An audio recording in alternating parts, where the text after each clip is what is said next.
আসসালামু আলাইকুম। দেখেন আমার ছেলে বাজার করে নিয়ে আসলো।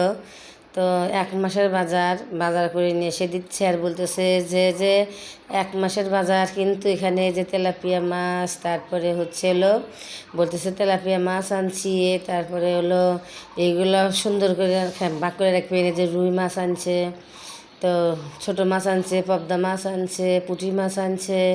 তো বলতেছে এইটা কিন্তু 1 মাস চালাবেন। হ্যাঁ, 1 মাস নেবেন, 1 মাসের ভিতরে কিন্তু আর বাজারঘাট কিন্তু হবে না। তো দেখেন এই যে তো মাছগুলো একদম তাজা।